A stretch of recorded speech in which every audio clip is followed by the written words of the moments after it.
जुआ इतना खेलते थे कि पढ़िए ज़ादुल मआद, जुआ खेलकर जब रकम हार जाते थे तो मकान लगा दिया करते थे,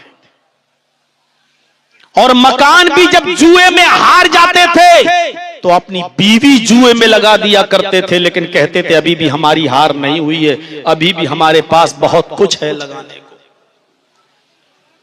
और जब बीवी भी जुए में हार जाते थे तो अपनी जवान बेटी जुए में लगा दिया करते थे। हो सकता है बेटी को जुए में लगाएं और हम जीत जाएं, फिर हमारे पास पैसा हो जाए, और बेटी भी हार जाते थे तब भी वो हेरा फेरी करते थे, हार नहीं मानते थे। दौलत और औलाद की कसरत के लिए मरते दम तक मेहनत करते थे। इसी रस्म को खत्म करने के लिए अल्लाह तबारक व तआला ने कुरान में ये सूरत नाजिल फरमाई थी, अलहाकुमुत तकासुर हत्ता ज़ुरतुमुल मकाबिर। तुम्हें तकासुर ने, तुम्हें मालो दौलत और औलाद की कसरत ने, ज्यादती के शौक ने हलाको बर्बाद कर दिया। हत्ता ज़ुरतुमुल मकाबिर, यहाँ तक कि तुम मर मर कर कब्रों की ज़ियारत करने लगे, मर मर कर कब्रों में जाने लगे। कब्र में जब तक चले नहीं जाते थे उनका ये शौक पूरा नहीं होता था। वो उम्मीद रखते थे कि हो सकता है कि अभी हमें जिंदगी मिल जाए और फिर हम जुआ खेलें और हमारे पास दौलत की फरावानी हो जाए, हमारे पास माल और औलाद दोनों बढ़ जाएं। इस तरीके की चाहत थी उनकी। वो अपनी जवान बेटी भी जुए में हार जाया करते थे। क्या कोई इंसान अपनी बेटी को दांव पे लगाएगा? क्या इंसान के अंदर ये सिफत होती है कि वो अपनी औलाद को, अपनी बेटी को जुए में हार जाए, जुए में लगा दे? इंसानियत निकल चुकी थी उनके अंदर से। उनके अंदर एक सिफत ये भी थी कि वो भूखमरी के डर से अपनी औलाद को कत्ल कर दिया करते थे। ये बच्चा बड़ा होकर मेरे साथ खाएगा।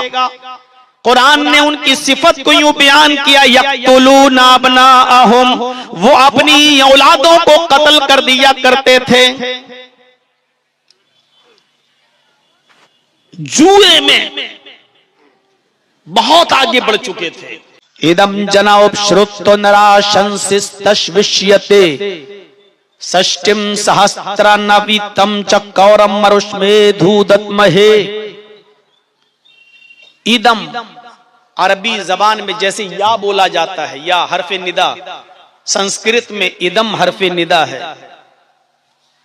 जना मानी जनता, इदम जना, इसका अगर अरबी में हम तर्जमा करें तो या अय्युहन्नास, आए लोगो, इदम जना, हाय संपूर्ण मानव जाति, हाय सारी दुनिया के लोगों।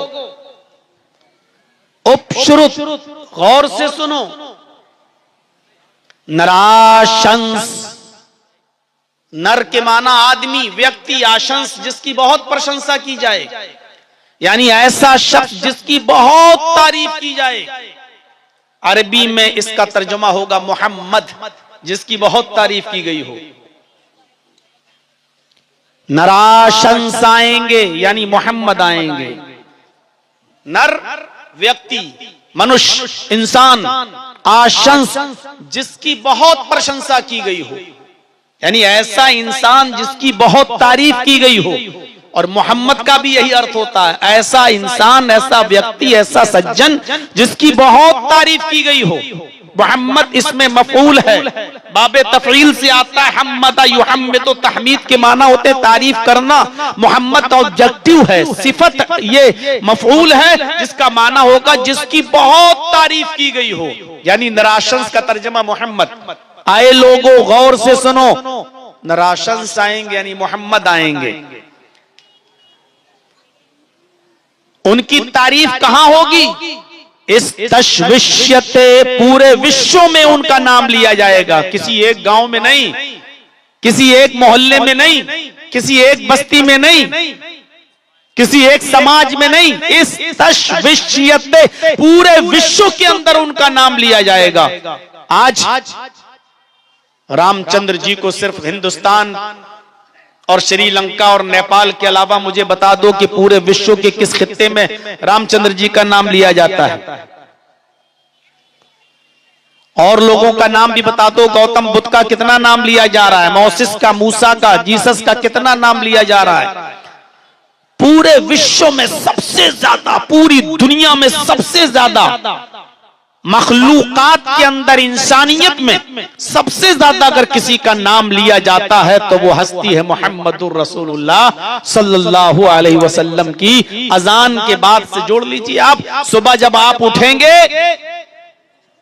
अजान की आवाज सुनेंगे, जहां अल्लाहु अकबर सुनेंगे, अशहदु अल्ला इलाहा इल्लल्लाह सुनेंगे, वहीं अशहदु अन्ना मुहम्मदर रसूलुल्लाह, अल्लाह ने अपने नाम के साथ मुहम्मदुर रसूलुल्लाह के नाम को जोड़ दिया है।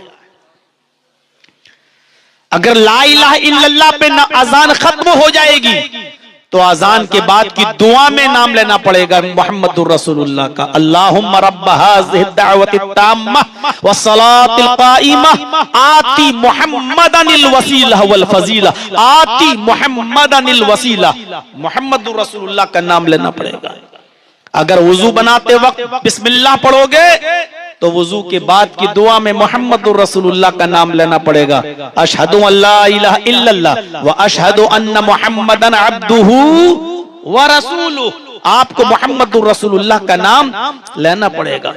अगर नमाज में अल्लाहु अकबर कहकर तकबीर तहरीमा के जरिए, अल्लाह के नाम के जरिए नमाज शुरू करोगे तो नमाज खत्म करने से पहले आपको अस्सलामु अलैका अय्युहन नबी और अशहदु अल्ला इलाहा इल्लल्लाह व अशहदु अन्ना मुहम्मदन अब्दुहु व रसूलुहु, और सलाम फेरने से पहले अल्लाहुम्मा सल्ली अला मुहम्मद अल्लाहुम्मा बारिक अला मुहम्मद, आपको मुहम्मदुर रसूलुल्लाह का नाम लेना पड़ेगा।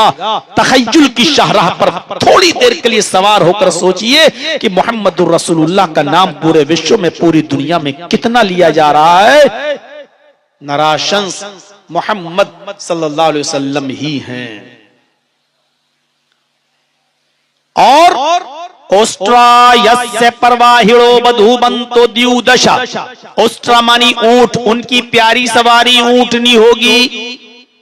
आप अक्सर ऊंट पर बैठकर सफर किया करते थे, यहां तक कि आपने हज्जतुल विदा का जो खुतबा दिया वो भी आपने कस्बा नामी ऊंटनी के ऊपर बैठकर उस पर कजाबा कसने का हुक्म दिया और उस पर बैठकर आपने हज्जतुल विदा का खुतबा दिया। आप अक्सर सफर ऊंट पर बैठकर किया करते थे। इस मंत्र से एक तो ये पता चलता है कि वो उस जमाने में आएंगे जब ऊंटों पर सफर किया जाता होगा।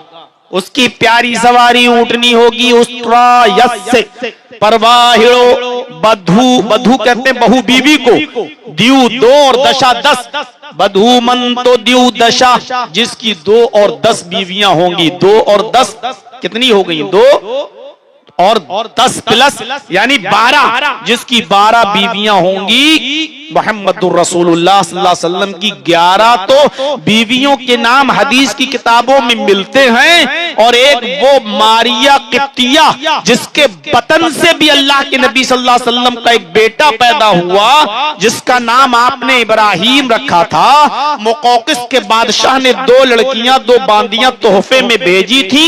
एक का नाम था सीरीन और एक का नाम था मारिया। सीरीन को अल्लाह के रसूल ने हसन इब्ने साबित को दे दिया था और मारिया को आपने खुद रख लिया था। मारिया के बतन से आपका एक बेटा पैदा हुआ जिसका नाम था इब्राहिम।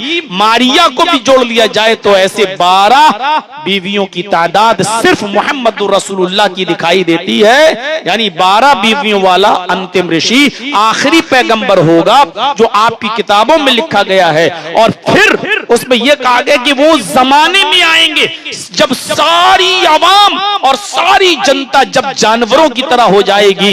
इसमें कोई शक नहीं कि अरब का वो जमाना, जिस जमाने में मुहम्मद रसूलुल्लाह ने कदम रखा, बिल्कुल हैवानियत से भरा हुआ जमाना था। जानवर बन चुके थे लोग, इंसानियत बाकी नहीं रह गई थी।